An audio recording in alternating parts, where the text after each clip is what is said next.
Hello, I'm student producer Katie Embertson, and I've been fascinated by the stories people around me have been telling me my whole life. From my grandma sitting me down to tell me a story about her childhood, to a stranger telling me about a tattoo they just got. We all experience this world differently, but in a way, we're all experiencing the same thing, the human experience.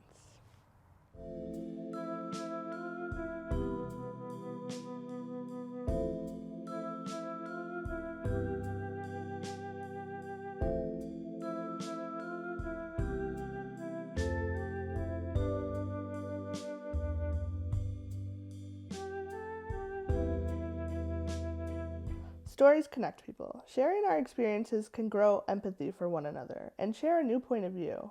Hearing one's story can impact you whether you know the person or not.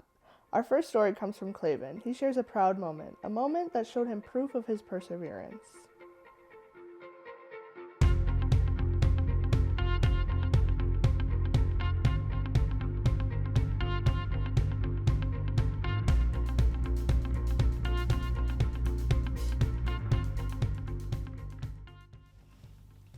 Can you share with us the time that you have felt proud? Well, I can. One of the biggest things for me that happened in my life is as a kid growing up in my family, there hadn't been a history of like college education or any kind of education after high school. It was very much of a view of, you went to high school, graduated, and then moved on to something that didn't require that kind of education. Sure. And so when I was growing up and I was in middle school and high school, I fell in love with computers and I fell in love with programming and that sort of thing. And so I knew from middle school that I wanted to do that, and that part of that was going to be going to school after high school. And so that was a struggle. Not my immediate family, my parents were on board with it. Sure. They thought it was a good idea. But outside of that, there definitely was extended family that looked at it as like, what value is that going to be? You're going to spend all this money to go to school, and you got to just do something like the rest of us have done. Right. And so, it wasn't necessarily so much as like, I'm going to prove them wrong or something like that. It was Sure. just a conviction.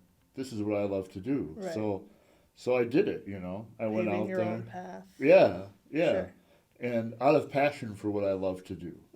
So I went that way. I did it, and went through 4.5 years of college, and got to the end of that, and had done all the work and spent the hours of study and things like that, and grew in all these different ways. And then got to that point and said, okay, now I'm going to graduate.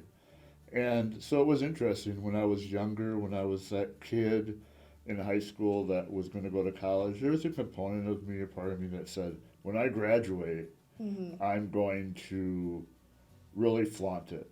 Right. Like, see what I did, Yeah. and here's the value of it. And I would say that at the end, after going through 4.5 years of college to achieve this thing, I got to a point where, my pride, me being proud of that, I thought would be something that would be shown in that kind of like, look what I did. Right. But in the end, once I got to a point of, now it's time to graduate, and now it's time to have the celebration Right. of that achievement, it wasn't a pride of, I'm better, Right. I proved you or wrong. I proved you wrong. Right. It was a pride of accomplishment. Like, I have worked hard and I achieved this thing with that struggle and everything. So what I found in that, those people that had been questioning it and doubting the value of doing it, at that point, because of that, I think, they didn't respond in the same way. They had to see that it was an accomplishment, Right. and it was for good. Right. So that, to me, when I think about a moment of being proud, I think of the pride of accomplishment, of a struggle, of a lot of work that took a long time. It ended in achieving the goal Yeah. that I had worked towards. So, Yeah. yeah. And do you think, like, once you did graduate, do you feel that your family or those people that told you that it was a bad idea to go there, do you think that they kind of came on to your proudness and decided to be happy for you? Yeah, I do definitely feel that. I don't feel like there was any sort of like hoping that I hadn't Right. achieved it. Right.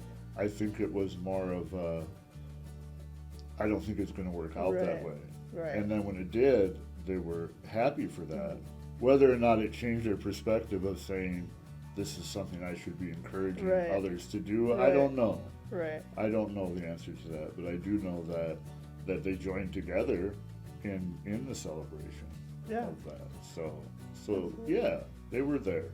That's They were awesome. there. They didn't abandon it. So Right. That's that awesome. was awesome. Yeah. Once you did get that achievement of graduation, where did you take that? Did that pride kind of help you get to where you are now?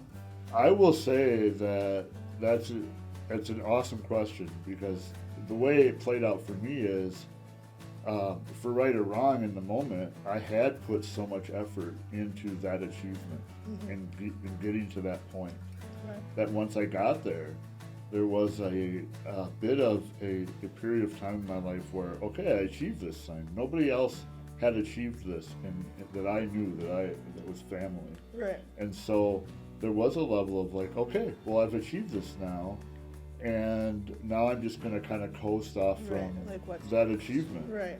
And so my first job out of college, I like to tell people that if now as a manager, if I worked, the person I was then worked for me who I am now, I'd probably Right. fire myself. Right. Because I was just like, well, I achieved it. So now I'm just gonna, Right. what do you call it? Eat, drink, and be merry, for tomorrow we die. I Right. had done my thing. Right. So initially, no. Initially, that pride had a negative effect, I think, of me just kind of being happy. I had done my thing. Right. Um, Made you cocky. Almost. a little bit, Right. and to the point of which, at some point, I felt a lack of a goal to achieve. I realized, and at that time, I wasn't in a relationship with anybody or anything like that. So there was that component of like, okay, so I achieved this, but now to what ends? Was this an achievement just for me to So you have a did it. job working, doing a thing that I love to do, and it got so I didn't love it as much, and I just didn't have a motivation. So it was at that point, and I'm like, hey, there's something more that was a reason to have achieved this thing. In this moment, Clavin saw the fruits of his labor through a college diploma, and he was able to use his college years to his advantage and continues to strive to make that college graduate proud. This is a good story to remind you to persevere beyond the support of others. Our next story comes from Carlos, and he talks about a time that he cried. So, can you tell us about a time that you cried? The time that I cried was when I lost my father. And why, other than the obvious, why did that affect you so much? Because me and my father was like, because as a grown up as a kid, me and him didn't have the best relationship, mainly because he was always working. So once I got into my teenage years, me and him started having like a more of a father-son relationship. So just like the day he passed away, it was like, damn, I feel like I didn't get the opportunity to really have like a deeper connection with my father, like how other kids did when I see them like hanging out with their father. So I was like, dang, I really just lost like another half of me. And then me and my father relationship was getting to the point like I will consider him like my best friend, because me and him was always together, and then like he was the person I would always go to for advice. And what is like one very monumental memory that you have with him? So I was kind of a bad kid, and I did a lot of stuff that I shouldn't, but my dad had to understand that like kids are going to be kids and they're going to make mistakes. So one time, me and a group of friends was throwing eggs at cars driving, and I told my dad this, and he looked at me like, "Yeah, you're my son, all right?" And I'm like, "Duh, I look like you and I act like you, basically." But then, like, me and him just had like a deep conversation right then and there, and I'm just like, "Oh, I didn't know my actions had consequences." So it's good to have a role model in your life to learn that from.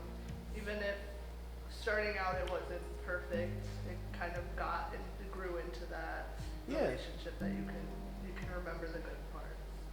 Um, once your father did pass away, what were some things that you learned from that experience? One of the biggest ones I ran into was just like every family is going to be different when it comes to dealing with the loss.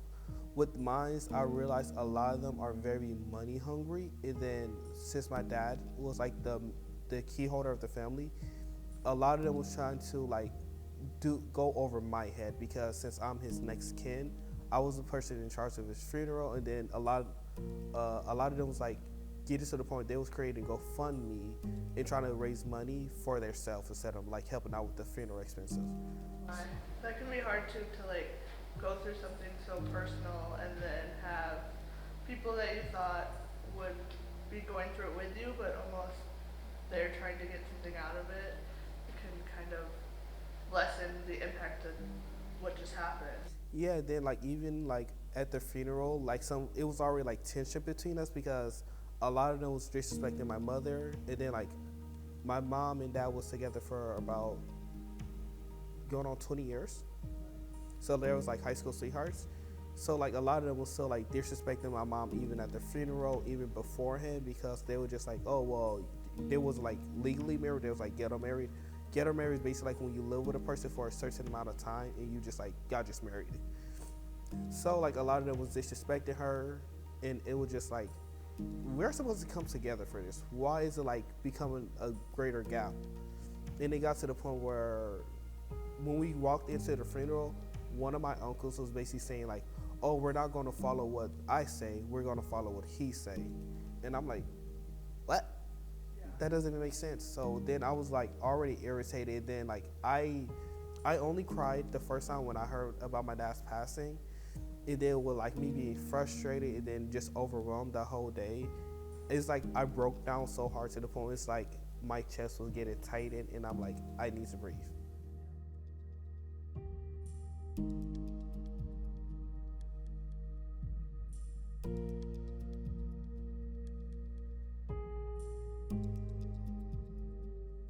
Losing people in our lives can be devastating and comes with many emotions. Carlos's story is one that I think many people can relate to. A father-son relationship is very complicated, but looking back at those moments, stories, lessons, memories can help us in situations when they're no longer with us physically. And our next story comes from Joan, which she shares a moment in which she felt happiness, but that did not last long. So, can you tell me about a time that you cried? A time that I cried. You would think that would be hard for me to do because everybody knows that when children are growing up, they're told that big kids don't cry. Right. But the truth is, I was never very emotional. Mm-hmm. So I rarely cried because big girls don't cry. Right. But the time I cried the most was probably one of the happiest moments and the saddest moments of my life within a few minutes. And it happened because, well, we were a family of 8. There were 5 girls and 1 boy, my mom and my dad. Mm-hmm. And my parents were surprised when my twin and I became a coming child. They tried really hard to not get pregnant, but they did. Right. And 11 months after my brother was born, my twin and I were born. Right. And we were born early. We were 32 weeks along, and back in 1943, which makes me 29 if you're counting. It was very unusual for twins born that early. Right. My twin weighed more than me at birth, and it's called a twin-to-twin transfusion, where one twin gets more food than the other twin. And all that is to tell you what brought me to the point of crying When my twin left the hospital, I stayed behind, and my mother was told all I had to do was grow. I was healthy, I just had to grow. And my mother, being a very good mother, would do exactly what the doctor said. So if my eyes opened, she fed me. It's a very bad lesson to learn from early childhood, that if your eyes are open, you should feed yourself. Right. You should eat. Right. I was 40 pounds when I was 5 years old. I was 100 pounds when I was 9-year-old. My story of when I cried was when I was 5. We had a family ritual. Saturday mornings were crazy. My mother baked bread on Saturday for the whole week. She also washed clothes. Now, back in the early 40s, washing clothes meant she went down into the basement, filled the wash tub, washed the clothes, Right. All by put the hand. wringer, and they went through the wringer into the first bathtub. Then they came out of that wringer of water into the next bathtub of water, and then they came out into the basket to be hung up, either inside or outside, depending on weather. And besides that, she washed the hair of her 5 daughters. Our hair was kept in French braids, and there was we called it the assembly line for Saturday. Yeah. Mother baked the bread, washed the clothes, and did the hair. And the hair was done in this fashion. The first step was Mama would take the braids out. You'd go to Daddy, and Daddy would brush the braids, the hair out. You go back to Mama, and she would wash the hair. You go back to Daddy, and he would brush the hair. You go back to Mama, and she would braid the hair. And all of this was, well, making bread Right. and washing clothes. Yep. When I was 5 years old, I went into my daddy to have him brush my hair on the second step. Yes. And I went to sit up on my daddy's lap, and he said, "No, Joni, sit on the stool like your older sisters. You're a big girl now." I don't think I was ever so happy in my whole life until that moment. My heart thrilled with the joy that my daddy thought I was a big girl. I was actually singing inside as he brushed out my hair. And then I got up and went towards my mother to have my head washed. But I turned and looked, and he picked my twin sister up and put her on his lap. And my heart said, my daddy doesn't mean I'm a big girl like grown up. Right. My daddy means I'm a big girl. Remember, I was 40 pounds when I was 4 years old, so I was Right. probably 50 now. And I was fat. I made a decision at that moment that I didn't need anybody to love me, because I knew my daddy didn't love me because I was fat. And my mama didn't love me because over and over she would say things to me like, "Do you know how hard it is to have 2 babies at one time? It wasn't my fault. I just happened to be the second born of the 2 babies." Right. And throughout my life, she made many comments related to my weight, which crushed me every time. So when I went back to Mama, I tried so hard to not cry because I didn't want her to know that what Daddy said hurt me. But I started to get tears, and she said, "Oh, Joni, I'm sorry. Did the soap go in your eyes?" I said, "It's okay, Mama. It's okay." But I wasn't okay. Yeah. And I was never okay again because I made that decision that nobody ever needed to love me. But the problem was I learned to eat whenever I was awake. By the time I was 9, I was 100. At 14, I was 200. At 18, I was over 300 pounds, morbidly obese, trying to bury myself inside the fat so I could have a reason why nobody loved me, because I was fat. And that became the story of my life for a very, very long time. Yeah. Joan's story is one that should remind us that our words truly do affect the people around us, and that society's expectations for women are truly unattainable. Joan talks about how her faith was a driving force and how she made big major decisions in her life.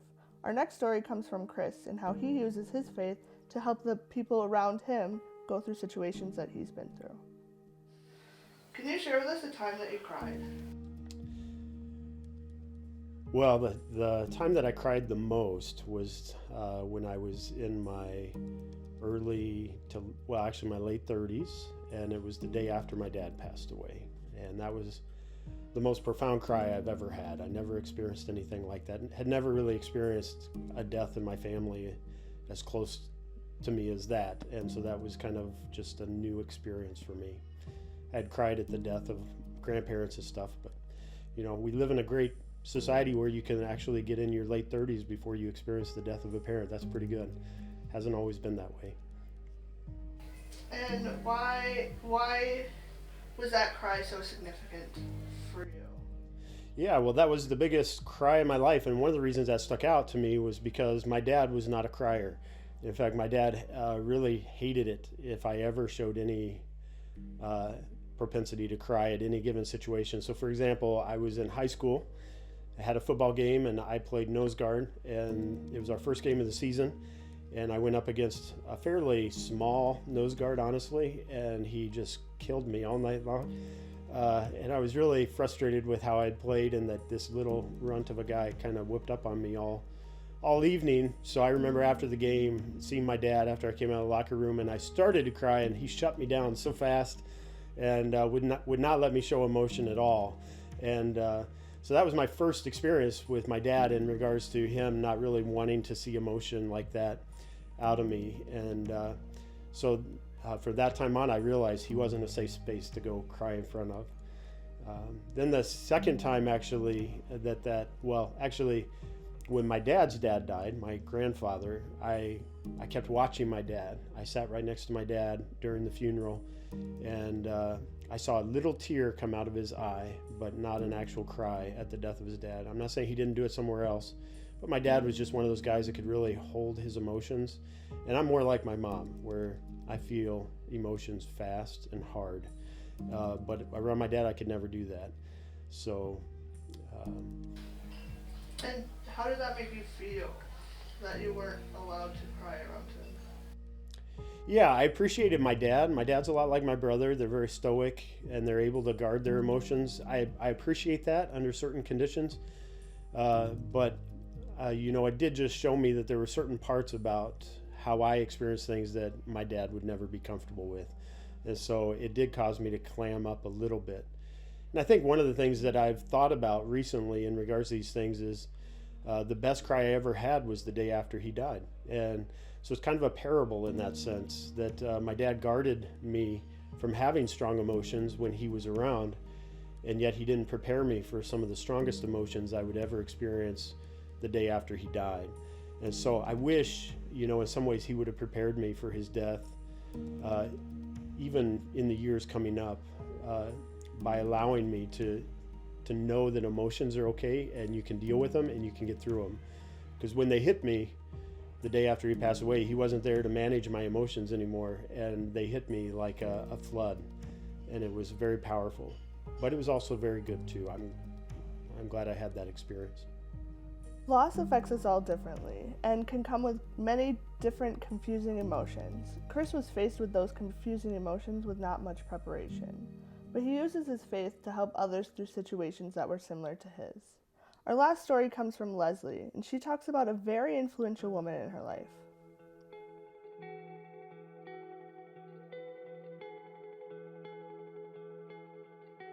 Hi. Do you want to tell me a time that you felt joy?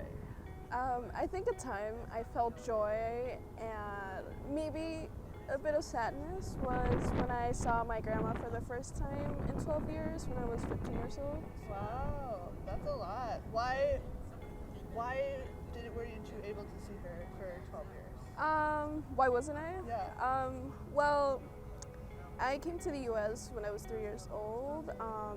My parents brought me at a very small age here, and the 3 years I spent in Mexico, I was raised by my grandma most of the time because my mom, when she had me, she's obviously spent some time with me, but money was needed, and so she decided to come back to the U.S. to work for a bit, and hopefully her goal was to get me over there with her too. Yeah. So and Yeah, those 3 years, I would say 3.5 years I spent in Mexico. It was with my grandma, my grandparents. Yeah, so you really created that bond. Yeah, I did. Yeah. And well, yeah, for the first few years of actually living, and I always saw her more than my mom. Right. So it was kind of like that connection I had, Yeah. just some sort of mother figure in my life. Right. And I mean, as such a young child, you don't know what's really going on when you get Exactly. kind of Yeah. that separation from people that you're bonded to at Yeah. such a young age. Yeah. So I'm sure that can be hard to realize that you can't really see your grandma for certain reasons. Or Yeah. as a child, how did that affect you? Well, I don't remember much when I was 3 years old, obviously, Right. but I do have some memories of being with my grandparents and, Yeah. being more with my grandparents than my parents, right? And so overall, I guess it's because the person who raised you for those first few, beginning years of your Right. life. Very monumental, milestones. that Yes, happen. it's like the sudden separation as a young kid. I didn't really understand what was going on. And I guess what makes me really sad is that my mom, I heard my mom say this over the phone a couple of times, but as we were crossing, I guess my number one question to my mom was will I ever see my grandma again? Yeah. So knowing that I said that as a kid, it's I know something was up, but obviously they won't tell you, Right. and you don't wouldn't know how understand. to, Yeah, kind of so connect the dots. As a Mhm. child, you don't Yeah. understand that. yeah.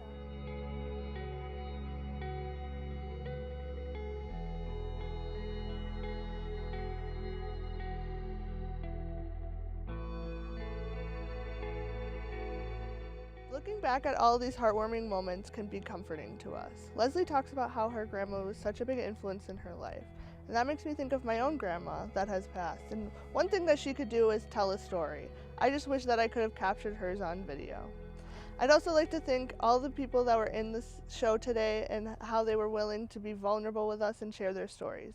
Don't be afraid to share your experiences. You never know how many people can connect and relate to them.